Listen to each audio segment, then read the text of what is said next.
जय गुरु। तो आज देखिपे एत सारा लोक समागम अच्छा आउ श्री श्री ठाकुर अनुकूल चंद्रंकर आमर ये हूँ वन महोत्सव। तो जमती कि आप देखिपे केते सारा लोक समागम अच्छा माने एते सारा लोक समागम अच्छा मु भी देखी आश्चर्य गली। आमर भी ये माने भोजीर भी आयोजन होती कहीं यार थिला हूँ वन महोत्सव प्रत्येक वर्ष भी हुए आज भी होती। तो आज हूँ देखिली सब वर्ष टू ए वर्ष बहुत सारा आमर माने दर्शक आसछंती आपणकर ठाकुरंकर जो माने भी अच्छी भक्त बहुत भक्त भी आसछंती। ये लोकेशन हूँ आपणकर पिताकालिया कृष्णचंद्रपुर मझी पड़िया ए मझी पड़िया किछि नाही आज्ञा पूरा खुला मझी पड़ियाटे किंतु देखनु ठाकुरंकर केमती अच्छी माने भगवानଙ୍କର आशीर्वाद हो कि नले तांकर कौनसी प्रकार माने आविर्भाव तो लोक मानक आप फास्ट देखंतु एबे भी मु भाबुची 200 लोक धाड़ी रे लाइन करके भी खाउचंती।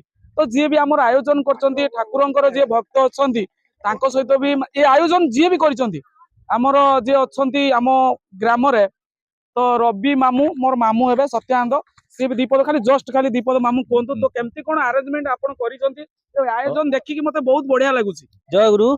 आज हूँ परम प्रेममय श्री श्री ठाकुर अनुकूल चंद्र वन महोत्सव प्रतिवर्ष जनवरी 9 तारिख में पालन कराए। आज पालन कर विशेष धन्यवाद एठार समस्त गुरु भाई गुरु माँ समस्त उपस्थित थिबारु समस्त को मोर पुणी थे विनम्र जय गुरु जनाऊँ। तो आपण केमती आयोजन टा केमती कोन हला एई प्रत्येक गाँव रे माने मागण करिकी आदाय करिकी अर्घ्य संग्रह करिकी लिखित अधिकित किछि नाही समस्त को एठारे उपस्थित अछंती समस्त घर भी हम कलेक्शन करछु आदाय करछु। तो केते अरेंजमेंट केते लोक पई करछन 1,500 लोक पई अन्न प्रसाद पई चालीच बोधे अन्न बाजार चालची लोक भी बहुत खाउछंती हम देखि आसिलु सेपटे बहुत लोक लाइन ले अछंती लाइन ले भी खाउछंती आउ यार कोन टिके कोहंतु ठाकुर हमरे अर्जुन आई टिके आसुतनी कहिया हम करिसंती टिके कोहंतु ठाकुर। जय गुरु मु अर्जुन चरण साहू आमर सत्संग केन्द्र बेल्ला अधीनस्थ कृष्णचंद्रपुर ग्राम रे परम प्रेममय श्री श्री ठाकुर अनुकूल चंद्रंकर वन महोत्सव होती।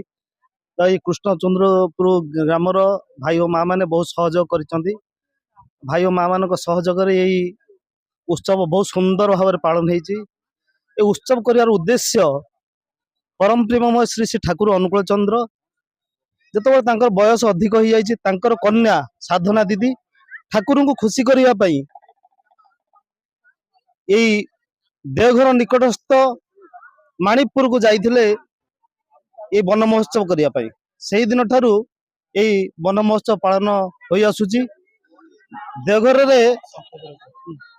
अनेक सत्संग उत्सव होते यही उत्सव को आम समूह सबुआड़े करा जाई परिवो आश्रम निर्देश अच्छी अनेक अनेक कथा जय गुरु भाई और माँ मान सहयोग कार्य होती। आशा करथिले ना एते लोक हेबे बोली बहुत लोक होइछन हम हाँ आमे पूरा भिड़ भी अछि आहुरी लोक हवा पई आशा करूछु।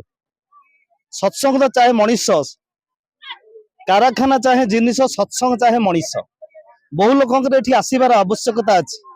मनीष एठी बंचिबा पड़िबार विधानटा जानिबो सत्संग को आसिले। मु तो गोटे कथा एठी कहूछि ये निहाती आपणकर दरकार काहे कि नहेले हिंदू रो जो हमर धर्म अछि हिंदू धर्म धीरे धीरे नष्ट होउछि असामाजिक हो कि कौनसी माने असाधु व्यक्ति हमर हिंदू धर्म को कन्वर्ट करया पई लागिलेनी। मु भाबुची ये जहाँ भी करूछनी आपण माने हिंदू धर्म पई निहाती भलो काम करूछंती ये जेमिति प्रयास आगु को जारी रहू रहिले आज्ञा। जय गुरु जय जगन्नाथ।